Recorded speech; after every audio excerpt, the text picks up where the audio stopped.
Hello my friends, welcome back to Electrical Powerhouse again. So guys, have you ever heard about active, reactive and apparent power? If not, without wasting any time, let's go to the video. So guys, if you like to learn about electrical concepts, please like this video and subscribe my channel. So guys, when we take the AC power for our usage from the grid, we can divide it into three categories: active, reactive and apparent power. So guys, let's talk about the apparent power first. Here, the apparent power is the total power we have taken from the grid for our usage, which is measured by kilovolt ampere. But after took this power from grid for our usage, it will divide it into two categories: the active power and reactive power. So guys, when we talk about the active power is the real power which we have really used in our utility, and it is valid only for resistive loads. The resistive load means a load which converts electrical power directly into light and heat. As an example, if we connected a resistive load to a AC power supply such as an incandescent lamp, and if you don't know why the incandescent lamp is considered as a resistive load, let me explain. Because it converts the electric power directly into light and heat, so it is a resistive load. And if we connected this into a AC power supply, and if we measured the behavior of voltage and current using an oscilloscope, we can see that the voltage and current is peak at the same time, and voltage and current is zero at the same time. So guys, let me explain this in further. If we consider the positive region of this cycle, it has a positive power. Likewise, when we consider the negative region of this cycle, the power is equal to minus voltage into minus current. So minus into minus is the power is positive. This means we have used the total power for our work. So we call this power as active power. But when we talk about the inductive loads such as water pumps and motors, the story is different, because the current is lagged behind the voltage. So guys, let's talk about this.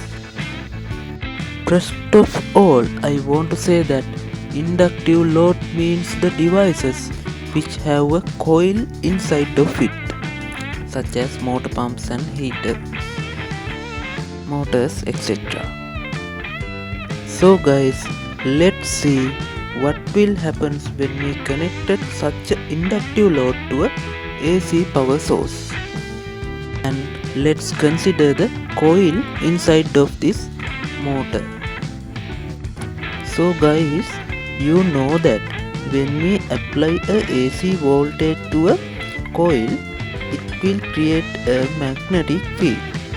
So when we apply a AC voltage to this coil, in the first half cycle of the AC voltage, as per the AC voltage increases, the magnetic field also increases. So if the magnetic field is increases, it is a actually changing magnetic field. So guys, you may know that according to the Lenz's law, if there is a changing magnetic field, in a coil, it will create a opposite voltage, also called as back EMF. So guys, in an inductive load, this opposite voltage act as a barrier to current flow.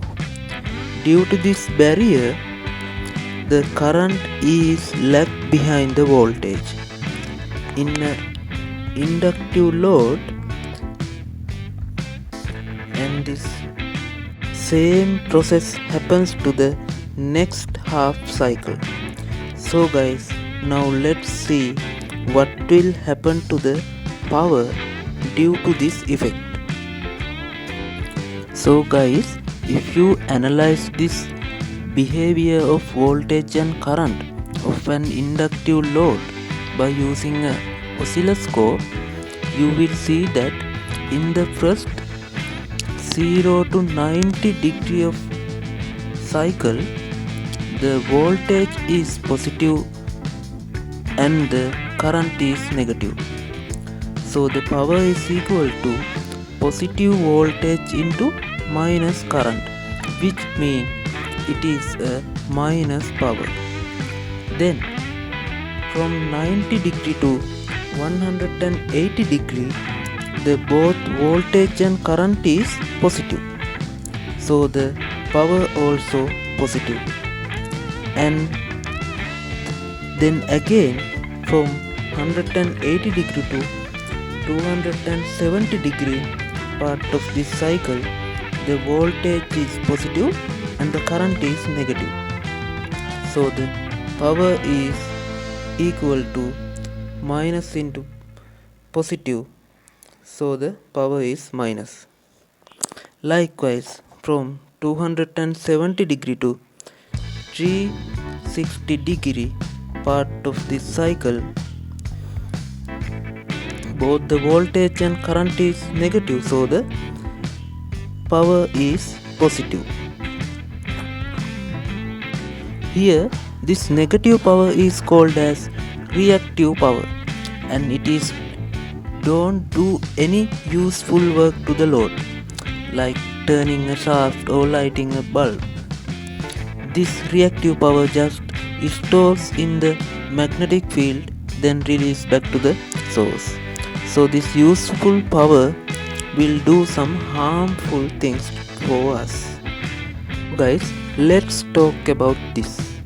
The first harmful thing is this reactive power will overheat our cables and higher transmission losses. But this useless power is not affected for domestic customers due to low power consumption. So the grid provider bills only for the active power, even when they use reactive power. But this affect for industrial and commercial customers because they are using large amount of inductive loads, so they use huge amount of reactive power, so they have to pay for this to grid provider. And finally, if we draw a power triangle for these three types of power, it will looks like this. I will explain this triangle in my next video very clearly. So guys, I think you have learned something from this video. So guys, please subscribe my channel and like this video. Thank you.